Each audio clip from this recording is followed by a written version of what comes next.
YouTubers? Rich here for 2RC Productions. We got something a little special today. We're going to mix in another car video. I got to tell my diehard RC supporters, we are an RC channel and that's not changing, but we will mix car videos in from time to time. Now the weather's starting to get cold. Obviously we're not going to be doing car videos when it's snowing outside and cold weather. It's probably going to be solid RC videos all through the winter. We usually like to put one video up a week.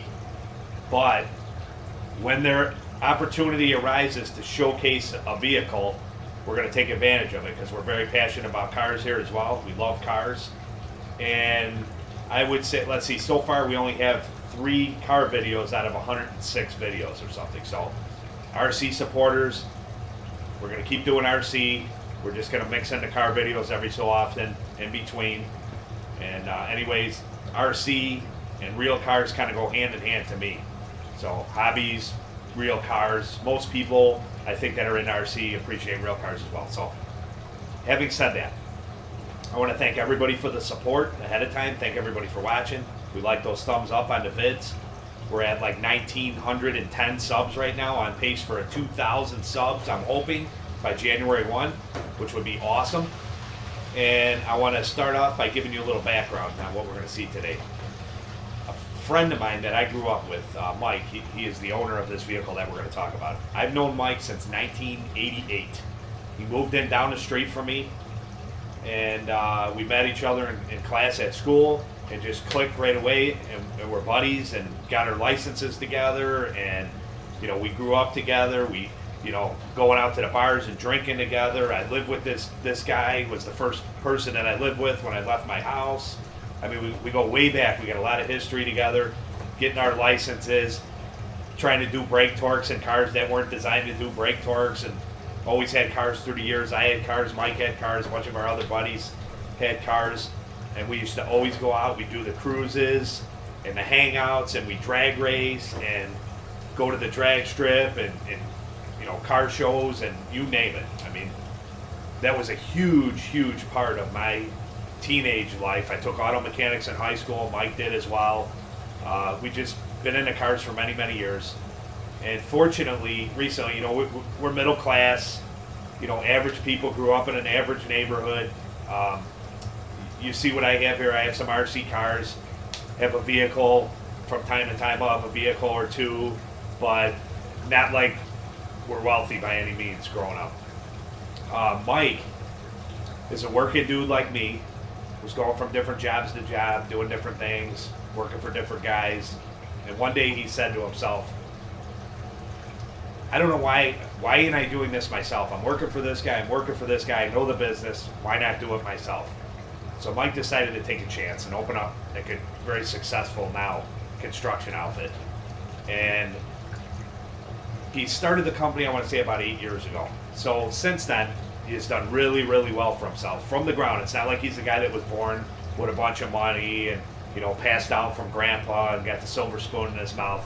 He came up the way I came up, and many other people out there come up, working class, and worked his butt off, built up a company. Now he's been in business for like 8 years, and he's doing extremely well for himself. So he's able to fulfill that passion of automobiles that we've had since we were kids. And Mike has a very pristine collection built up. He has like, I believe he has like 16 cars now, and it fluctuates. He might sell a couple, buy a couple more.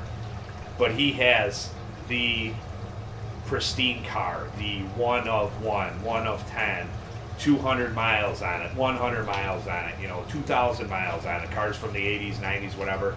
I'm not going to name all his cars because I don't even know all of them now, but just to give you an example, the car that we're going to talk about today, he's got a Hellcat Challenger, he's got the brand new Yenko Camaro, limited production, he's got older cars, he's got Camaros, he's primarily a Chevy guy. One that sticks out in my mind is he has a 65 Chevy Impala 427 4-speed, which is an absolute phenomenal car. And there's a bunch of them. And I will, from time to time, showcase his vehicles because he does have such an awesome collection that's out of reach for most people.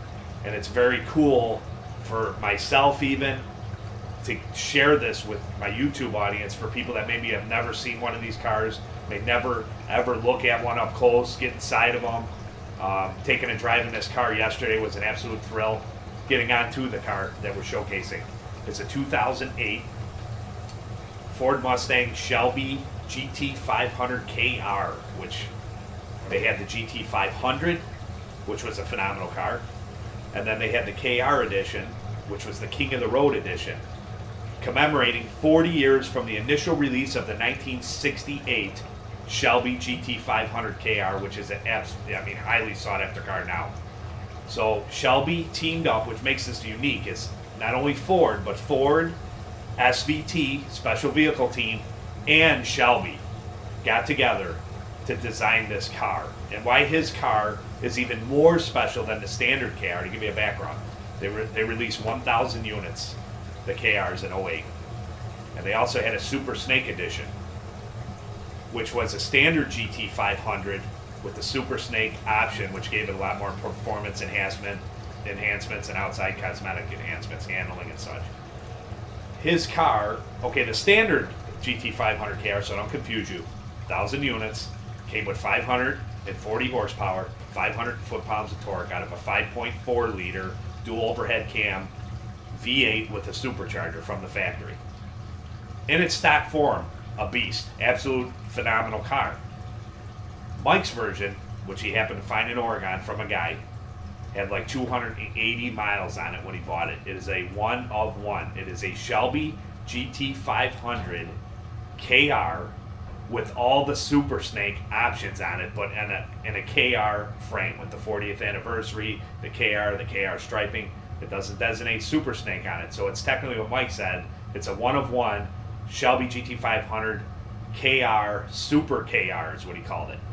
And you could get the Super Snake with an upgrade in horsepower, I believe 660, and then you could opt for the even better supercharger that would give you 720 horsepower. And Mike's version, and he'll explain a little more about this in a video, but Mike's version has 840 horsepower, and I saw the dyno sheet. He has all the documentation, all the information from the original owner.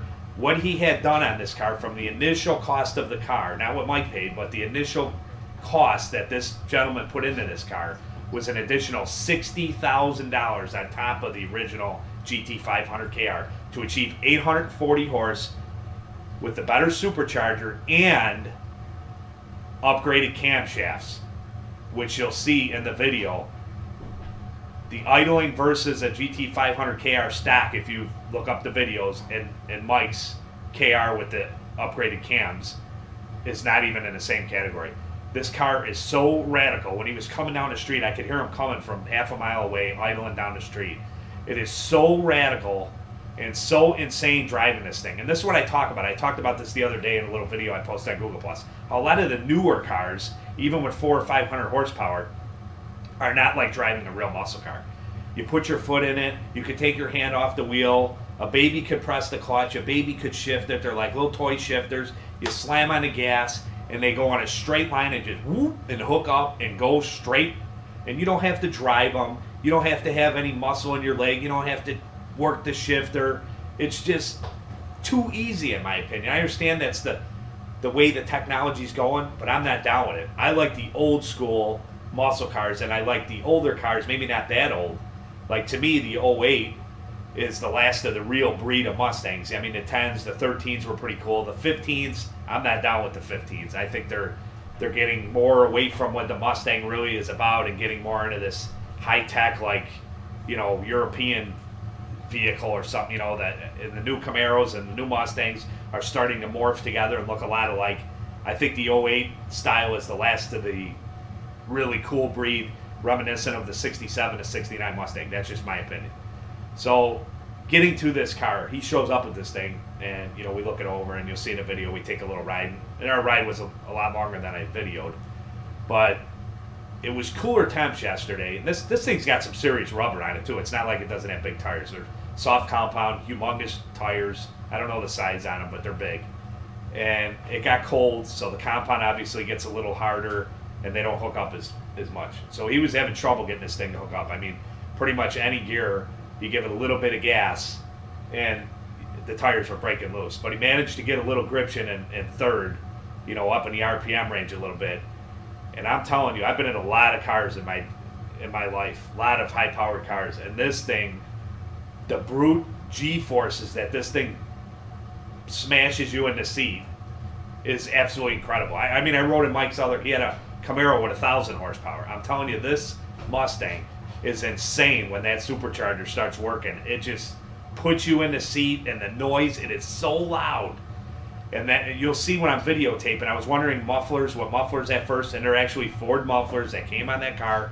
It's got headers on it, the Ford mufflers. I mean, this thing, the sound, and you get a little glimpse of this in the video, but it really doesn't do it justice if you're not actually there. But what my hope was with this video and what we put together here is to give the people that maybe have never seen one of these cars, that may never drive in one of these cars, a little glimpse of what it's like to drive in an '08 Shelby GT500 KR, one of one, Super KR edition with 840 horsepower. I want to thank my buddy Mike for letting us video his car and taking us out. And we are going to be doing more of Mike's cars in the future. But I just want to give you a little background here. Mike will explain more. We'll give you the presentation. And thanks again for watching. Thanks for always supporting the channel. Rich from 2RC Productions out. What's happening, Mike? Hello. So this car is it's a one-of-one Super KR. What makes it a Super KR is the normal KRs that went to Shelby to get done, they had a different supercharger that was put on it, and Ford and Shelby had an agreement that they wouldn't do any modifications to the body on the car when they went to Shelby. Well, the gentleman that I got this from in Oregon had basically back and forth through emails for like 4 months, finally got them to figure out a way to put in the bigger supercharger with 840 horsepower. What they had to do was modify the suspension where the engine sits to drop the engine down 2 inches, and doing that allowed them to put the larger supercharger on this, therefore making it a Super KR, similar to a Super Snake car. Going along for a little ride in a GT500. I cannot believe how radical this thing is idling and running. It's just insane how loud it is, and real impressive. You'd have to be in here to get the full effect. Just sounds incredible.